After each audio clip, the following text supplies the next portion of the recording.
Loyola High School versus Quebec, Balancing Religious Freedom and Secular Education by Sijoon and Hassan. Hello everyone, today we will discuss about the case of Loyola High School versus Quebec. This case addresses the challenging intersection of religious freedom and mandatory secular education curricula, which present a significant issue in educational law and policy.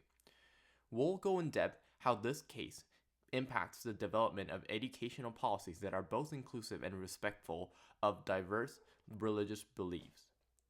The Education Act of Alberta outlines several relevant sections that connect to this case. Section 3 emphasizes the right to access education, ensuring that every child in Alberta is entitled to an educational program.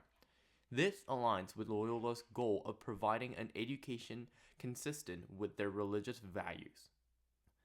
Section 16 focuses on diversity and respect, mandating that all educational programs promote understanding and respectful for others. This section underscores the need for neutrality in teaching about various religions as highlighted in the Loyola case. Section 19 discusses alternative programs, which can include those emphasizing particular religion or cultures, provided they meet educational standards and respect diversity. Loyola's request to teach the ERC program from a Catholic perspective relates directly to this provision. And lastly, Section 31 outlines the student responsibilities and the need for supportive and inclusive learning environments. The Supreme Court's decision in the Loyola case, which balanced the school's religious teachings with the requirement for neutrality in other religious teachings, supports the intent of this section by fostering an inclusive educational environment. In 2008, Quebec introduced the Ethics and Religious Cultural Program, a mandatory curriculum designed to teach students about world religions from a neutral perspective. Loyola High School, a private Catholic institution, sought to teach this program from a Catholic viewpoint. The Quebec Minister of Education denied this request, insisting on neutrality. The case progressed through the courts, with the Supreme Court of Quebec ruling in favor of Loyola, and the Quebec Court of Appeal reversing this decision.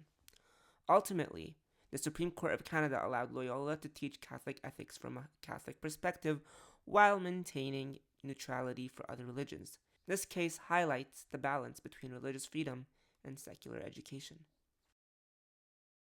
Importance of the case in the context of education law.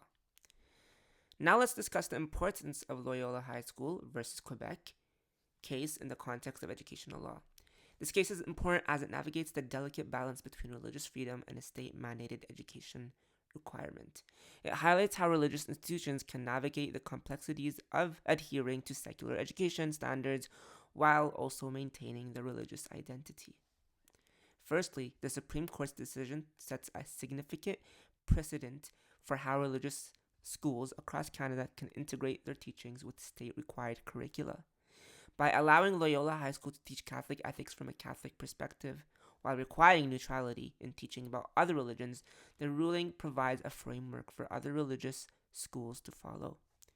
Secondly, the case emphasizes the importance of fostering respect for diversity within educational environments. By mandating that teachings on other religions remain neutral, the decision ensures that students receive an education that promotes inclusivity and respect for different belief systems. This is crucial in a multicultural society like Canada, where understanding and respecting diverse perspectives is a key educational goal. Additionally, the ruling influences future education policies and legal standards. It serves as a guiding example for policymakers and educators on how to create curricula that respect both religious freedom and the principles of secular education. This balance is essential for developing well-rounded, respectful, and informed students. Now, let's discuss how the Loyola High School versus Quebec case connects to the broader topic of inclusion in education.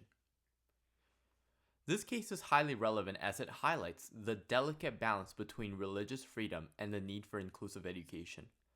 Loyola High School's desire to teach the ethics and religious culture program from a Catholic perspective brought to the forefront the challenge of maintaining religious identity while adhering to secular education mandates.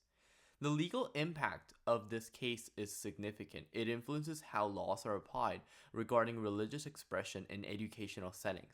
The Supreme Court's decision allowed Loyola to teach Catholic ethics from a Catholic perspective, while requiring neutrality in teaching about other religions. This decision ensures that while religious freedoms are respected, the education environment remains inclusive and respectful of diverse beliefs. Current laws, including the Education Act and inclusive education policy, have been influenced by this case. For instance, Section 16 of the Education Act emphasizes diversity and respect in educational programs, reflecting the need for neutrality and inclusivity. The case also underscores the importance of Section 3 and 19 as previously mentioned, which guarantee access to education and support the implementation of alternative programs that respect both religious and secular educational goals. In conclusion, the Loyola case has shaped how educational policies are developed and applied, ensuring they foster inclusivity while respecting religious diversity. This balance is crucial for creating education environments where all students feel valued and respected, regardless of their religious beliefs. The CBC article titled Supreme Court Rules Quebec Infringed on Loyola High School Religious Freedom provides a detailed overview of the Supreme Court of Canada's decision regarding Loyola High School.